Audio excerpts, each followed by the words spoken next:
નમસ્કાર દર્શક મિત્રો, @ગુજરાતમાં આપનું સ્વાગત છે। ગુજરાતમાં હાલ ન તો વિધાનસભાની ચૂંટણી આવવાની છે, ન તો લોકસભાની, છતાં પણ ગુજરાતના રાજકારણમાં મોટી હલચલ થઈ છે। આવતીકાલે વાવ વિધાનસભા પેટા ચૂંટણીનું પરિણામ આવવાનું છે, ત્યારે આ વચ્ચે ગુજરાતના રાજકારણના બે જૂના જોકી ફરીથી એક્ટિવ થયા છે। ગુજરાતના રાજકારણમાં જેમના માટે ભૂતપૂર્વ લખાય છે તેવા શંકરસિંહ વાઘેલા અને ભરતસિંહ સોલંકી રી-એન્ટ્રી કરી રહ્યા છે, જે ગુજરાતના રાજકારણમાં નવા જૂનીના સંકેત આપી રહ્યા છે। ગુજરાતના શક્તિશાળી નેતા અને ભૂતપૂર્વ મુખ્યમંત્રી શંકરસિંહ વાઘેલા ફરી રાજકારણમાં સક્રિય થયા છે। આમ તો શંકરસિંહ વાઘેલા માટે કહીએ તો તેઓ ક્યારેય રાજકારણમાંથી નિવૃત્ત થયા નથી તેવું કહી શકાય। તેમણે પોતાની નવી રાજકીય પાર્ટીની જાહેરાત કરી છે। તેમણે પોતાની નવી પાર્ટીનું નામ પ્રજાશક્તિ ડેમોક્રેટિક પાર્ટી રાખ્યું છે અને આ માટે ચૂંટણી ચિહ્ન ભાલો ફાળવવામાં આવ્યું છે। થોડા સમય પહેલા તેમની અમિત શાહ સાથેની મુલાકાતે પણ રાજકીય ચર્ચા શરૂ કરી હતી। ત્યારે શંકરસિંહ વાઘેલાએ 1996માં ભાજપમાંથી અલગ થયા બાદ શંકરસિંહ વાઘેલાએ રાષ્ટ્રીય જનતા પાર્ટી બનાવી હતી। ત્યારબાદ તેમનું કોંગ્રેસમાં વિલીનીકરણ કરી દીધું હતું।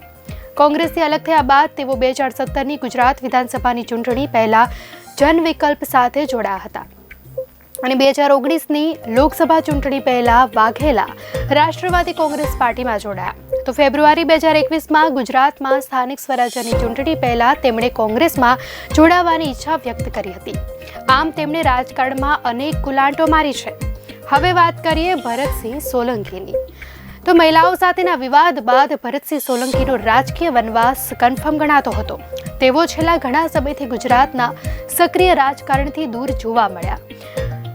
જાણે કે રાજકીય સંન્યાસ લઈ લીધો હોય એ રીતે તેઓ પોતાની જાતે જ સાઇડલાઇન થઈ ગયા હતા। જોકે હવે ભરતસિંહ સોલંકીએ કમબેક કરવાનો પ્લાન બનાવી દીધો છે, એ પણ મોટા પાયે।